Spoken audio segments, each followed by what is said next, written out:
Hey, good morning or afternoon or evening or whatever it is, wherever you might be. My name's Chase Cunningham or Dr. Cunningham or Dr. Zero Trust, depending on the time of the week and the mood that I'm in. I'm here with Michael from Hydraulics.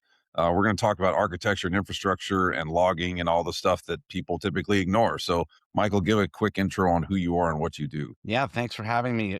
Really psyched to be here, Chase. Michael Cucchi.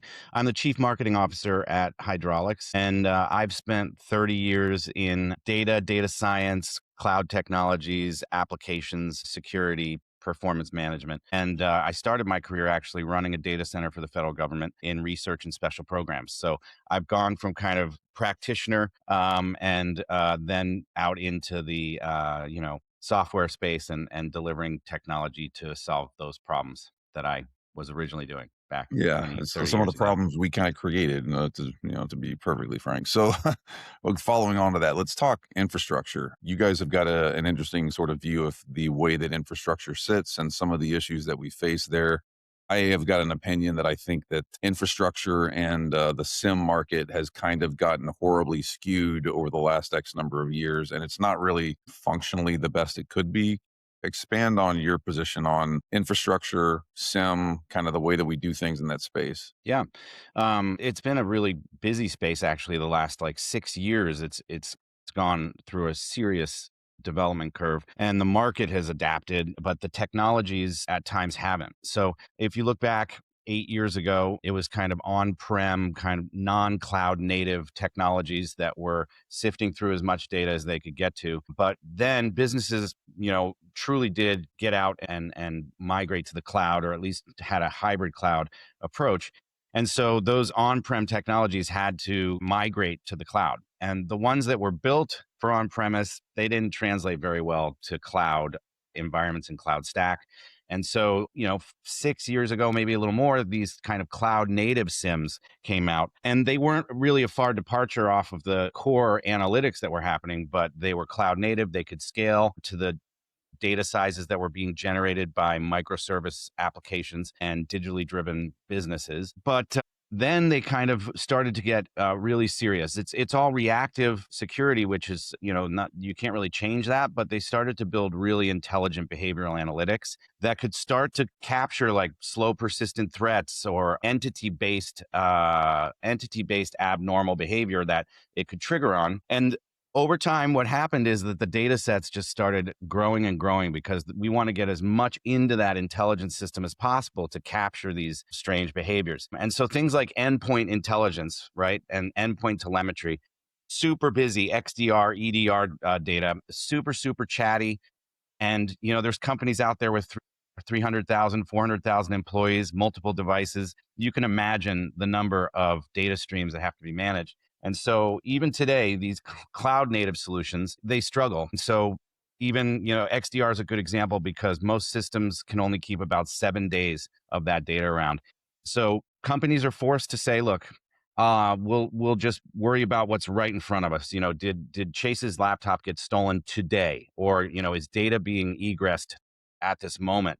But 7 days of information is not enough to do true forensics, uh, and honestly, the adversaries are getting really smart these days. So you have to keep all that data as long as possible, basically. And that's where we are today. Is you've got federated SIMs, you've got kind of another layer of technology being spread across and below the existing SIM marketplace to try and grab a handle on those Is data it sets. is the architecture and the throughput and process kind of restrictions that those technologies face? Is that what's kind of stalled the SIM market out? Because I mean, for a while, SIM was like the super hot thing. If you could look at stuff across your enterprise, and then it became kind of kludgy, and the billing model got really crazy because it was like, oh, you want to actually like look at the stuff? Well, we're going to charge you by the electron. And I mean, I know plenty of people that have got crazy bills from different providers as far as they've tried to do the analysis because it's very, call it, bit dependent. I mean, is there like a fundamental flaw in the way that architecture is doing the things, or is it just the SIM market and these types of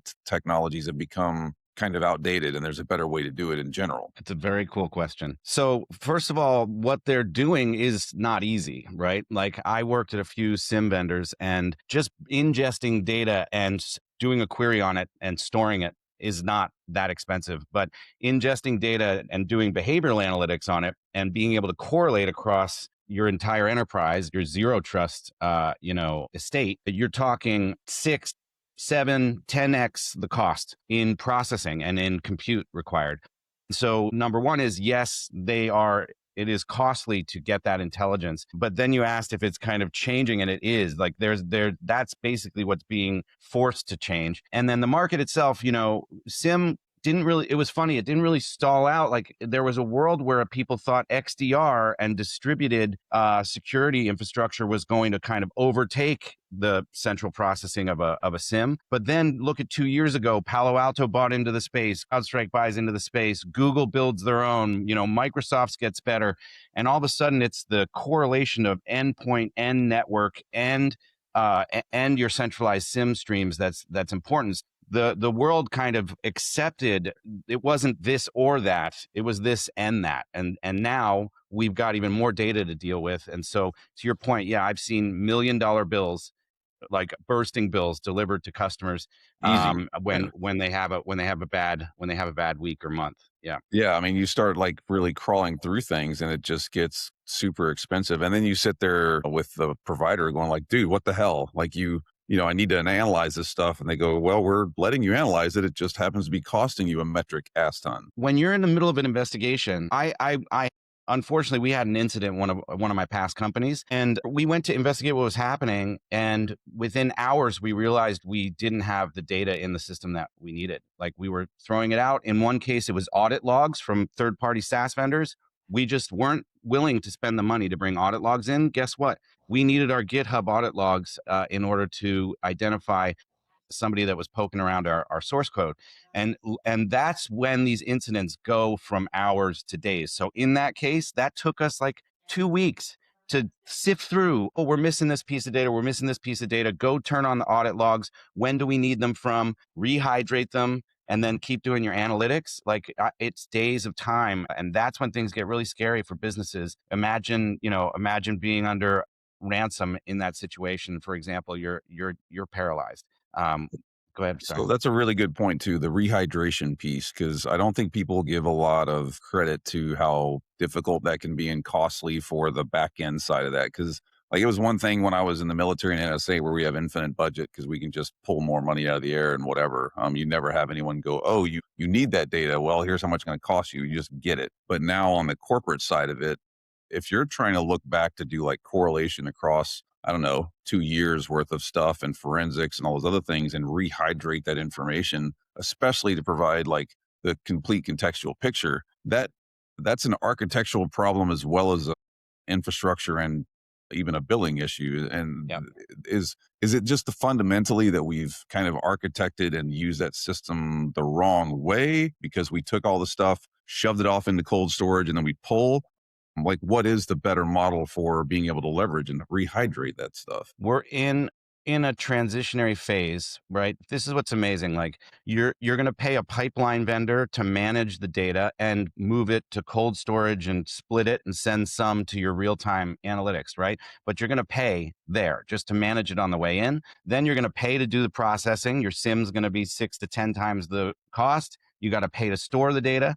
You have to pay to forward the data from the SIM to other places for other use cases or storage.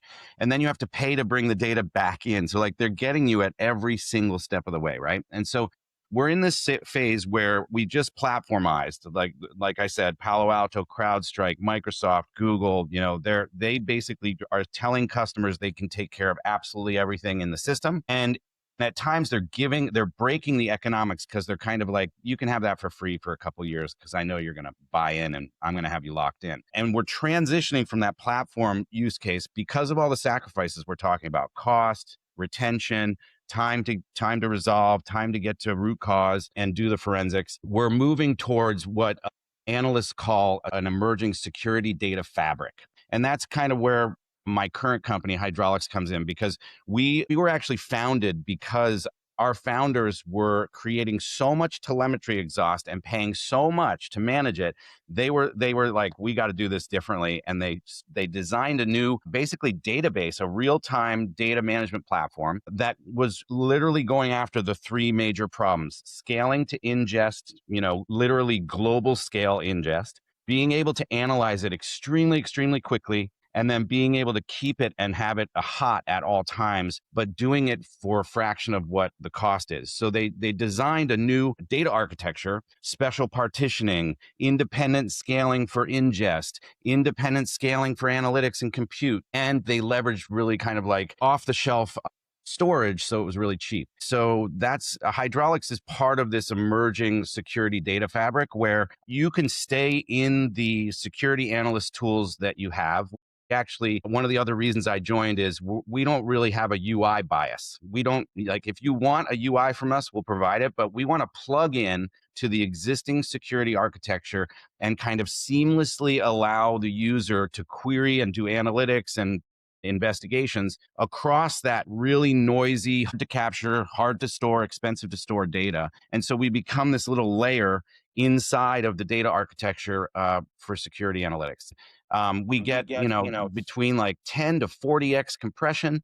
We were born in the on the internet, and so we're used to petabytes of data management and millions of streams being ingested simultaneously. We're now turning that technology onto the security space and doing our best to solve the problems that are still absolutely everywhere in today's production environment. Yeah, I mean, and there's, I guess now the variable that's come into that whole space is it was one thing to have a human being doing requests inside of a SIEM to do analytics and figure out what's going on now. I mean, if I go back to my days of sitting in a sock chair, like, and I need to do analysis, I would probably write my own little bot through Claude or something and have it help me. So you're not going to have one human clicking things to try and do research and analysis or, look through the logs and all those. You're going to have maybe, I don't know, hundreds, Yeah. thousands potentially. It's just like what happened when applications went from 3 tiers to hundreds of tiers with microservices, right? Not only did they go to hundreds exponentially, but they also get turned on and off randomly, right? And from a security perspective, it's a nightmare. It's like a developer can spin up a whole new data center with a press of a button. Like back when I was running data centers, it would take 6 months for a new system, a new database to be brought on board. So from a security perspective, we had plenty of time to make sure everything was secure and airtight. Today, you got no time. There's no human even in the middle. And yeah, a lot of the SOC stuff is going agentic, which I agree 100%. But the other thing about agentic is it's an amazing zero trust challenge. Actually, like, you're now going to have thousands and thousands and thousands of new employees. Basically, Yeah.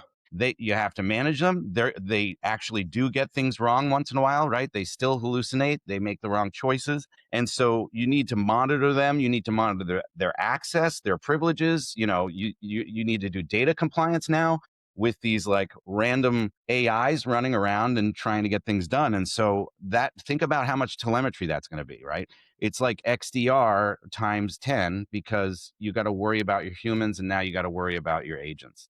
So definitely crazy, crazy times. Also, real time is another thing that is hard in this space. And we basically have a really scalable data pipeline, but we can do analytics on ingest. And so, to your point about AI, we're able to kind of allow real time analytics on coalesced and correlated security signals. And so as the world moves past human speed to, agents that are making decisions in seconds, you're going to need a lot faster querying capability. And then lastly, I'll just say, obviously, like today, it's got to be MCP enabled. And so for all those agent use cases, we've got an internal and an external MCP that just allows really quick and secure integration for those work. So I guess I'll follow on to that. Like, why is this so critical in the context of security operations or analysis or whatever else? And I mean, I know I'm leading the witness here a little bit, but I don't think a lot of like MSPs, MSSPs, the people that do the services that have those SLAs and requirements to help people recover or defend themselves, et cetera, you need to be able to operate at machine speed. And the way that the legacy architecture is put together, especially with the old storage models and the old ingest and process, it just isn't going to scale. Or is that like FUD. No, no. I mean, that's 1,000% true. I think so. I think of agentic security operations as the maturation of SOAR, security orchestration, right? And so it's like the next generation of automation. And the last generation of automation was to help. We still have like 3 million security analyst jobs, open. There's still a huge gap in security talent in the pool to be hired, period. And so you're generally an overworked person. The other thing is these things are noisy. So you log into your SIM and you've got, 100 incidents, 100 potential signals to investigate, and it becomes overload, alert overload. And so we're still like looking to confidently offload some of that workload to AI as much as possible. And security orchestration was that, like, help me bring me information, right? Was like a very safe way to use it. And I think with with where we are now with this technology, it's starting to actually penetrate into decision making, and it's categorizing those alerts. Now, when you log in, you're being shown immediately what the highest risk or most severe problems are. And in fact, AI's already handled triage, and AI's basically got a recommended resolution, and you can just press a button to execute that resolution. Now, all of that is literally happening in seconds. And so 100% I agree. Like the days of sitting down and like designing SQL queries and finding your way to the data source and like the aha moment, all of that's happening in like the first 5 to 10 minutes of incident response, in my opinion. And so, yeah, like these older technologies, the data being spread everywhere, it's an impossibility. The last thing I'll say on that is we are still extremely limited in AI by context windows, right? So, like, you have to hand the state to the AI agent, and in order for it to be accurate. And if you only hand it partial information, its accuracy drops down to 60%, 50%. You would never trust it to do something at that level. But if you can fill that context window with all of the correct correlated signals and pump that full of like highly granular information, it gets accurate to above 90%. And so it's really important. Like the next war in security is data, and like data accuracy, because AI is taken off, but it's still only as good as the situational data you hand it to make a decision. For us, I mentioned this, but we were born on the internet, so our platform is so scalable that the world's largest networks, content delivery networks, they had this problem for security signals and for performance signals. They have 500,000 servers distributed around the globe. That's a lot of telemetry to get back. They have a web application firewall. They have intrusion prevention stuff. They have API gateway security signals coming back. And so it would take them a half an hour to get all the data back from 500,000 servers around the globe and coalesce it, to store it, and be able to put a dashboard up 30 minutes behind. Like, unacceptable, right? And so we applied our technology there. We brought the time to insight there down to 5 seconds. And this data set, it turns out, is one of those super noisy data sets. And I know that security teams want these signals in their threat detection networks, but it's too expensive. And so this is another place where we can actually act as a shock absorber, but we don't throw data away. We don't put data in cold storage. We compress it extremely highly. And as we compress it, we have some partitioning technology that keeps the query rates super high across it. And so we can actually act as a funnel to bring and present CDN security signals to the SIM, for example. Same thing as the XDR use case. Again, like if you think about where AI is going, our internet perimeter is extremely vulnerable. Like between DDoS attacks, malicious bots, and now agentic like behavior across your public properties, like I think that's an extremely weak and emerging place for us to be focused from even from a zero trust perspective, honestly. I mean, it's interesting that the CDN was kind of impetus to move this stuff forward, because that's where I just, sitting around watching streaming TV and playing, online games and stuff like that. Every once in a while, my brain will kind of just wander off into the ether about like, man, I can't even imagine how much data they're bouncing around and where it's going and whatever else. And then I sit there going, well, if they're able to make kind of decisions about this and do what they do at the speed of, consumers watching and playing games, we sure as hell should be able to do it in security. Yes, But we we're have to. always like the redheaded stepchildren. Like we always are playing catch up. Yeah. And actually in the security space, you see a bunch of security companies buying observability companies because they realized, oh man, I need all of this data in order to do a better job. I was on the system side of the house, and so I always thought security had the only budget that was like I couldn't get a piece of, and it did always grow. But yeah, it's I think this is like where we're heading now is a world where hundreds of thousands of simultaneous signals. By the way, you mentioned streaming sports. An example of the scale we have. We did observability on the last NFL, not the one that just happened, but 14 million plus streams simultaneously. We still had 5 second time to dashboarding. And our queries, if you were investigating, let's say Latin America streaming was buffering and you start doing some SQL queries, our query time was like sub-second response. We also like, it's not just one CDN. So gaming companies and streaming, they do like failover and load balancing across multiple CDNs. And so we can actually take not just that 500,000 CDN system, we can take the next largest, which is like 75,000, and the next largest, which is 50,000, and we can concatenate it all together simultaneously. So you can like literally watch your applications and your security perimeter globally across every continent. And generally, these systems are within one hop of the viewer. So like this is extending your security perimeter right to your ISP basically, but it does take managing all that data, which is the problem. So in the past, CDN signals would just be thrown out, by the way. Like, if the firewall was firing, you would get an alert in your SIM. But if you then wanted to investigate that and find the log data You got behind it, logged in the damn firewall and start never crawling through there. all that crap. Yeah. Yeah, yeah, exactly. I mean, I was reading a paper recently about like the kind of evolution of object oriented programming. I mean, it seems like we're kind of in a space where like this is, maybe it's not a good word, but it's like object oriented storage or object oriented. Cause I mean, honestly, when you're talking about compression and partitioning and then taking things in and being able to do that at scope and speed and scale, it's not totally tangential from taking the legacy program application building thing. I mean, you even said it, and doing it in this manner. Are you guys, is this defining an entirely new capability? Like, or is it We just making the old one not suck?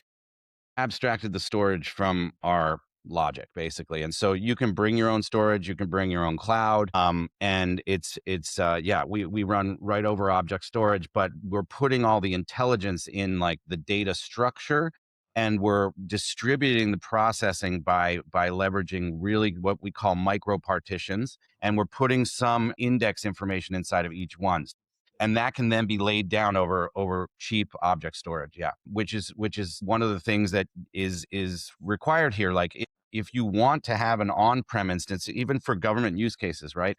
Like you can have a private store of this and a cloud store of this, and they can work together. But I do think I'm a data geek and a data science geek at heart, and I really think we're at a world now where like ETL is merging with data management, is merging with data structure, and in this case, abstracting the storage layer entirely. Yeah, I mean, for a long time, what was it, maybe 7, 8 years ago, there was a lot of stuff around SIM was gonna be kind of the one ring to rule them all, and it was the eye of Sauron across all your infrastructure, and then people realized real quickly, not really kinda working the way that we wanted to for a variety of reasons. I think we've kinda like with ZT, we've crossed the chasm of concept, idea, cool shit to now it actually is doable, but it's also one of those ones of they need to get people interested in this problem need to get ahead of it sooner rather than later, because it's not like we're going to have less data and less analytics. That's right.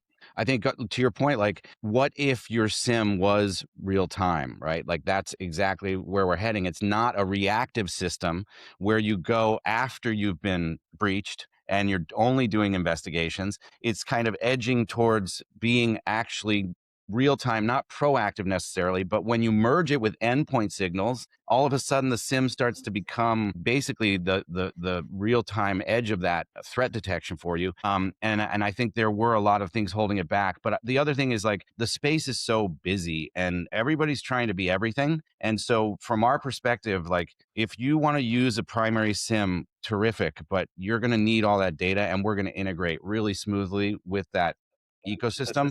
We're not going to go try to become the rule writer and the rule runner, but we will start to kind of merge the signal detection so that we're all talking about the same stuff, and you're not chasing ghosts basically. But yeah, I think, SIM was supposed to be taken out 5 years ago, and it didn't go anywhere. And then all of a sudden, the people that were against it started buying it and integrating it. And now I think data pipelines is pushing that right to ingest, which is like you can't get much faster.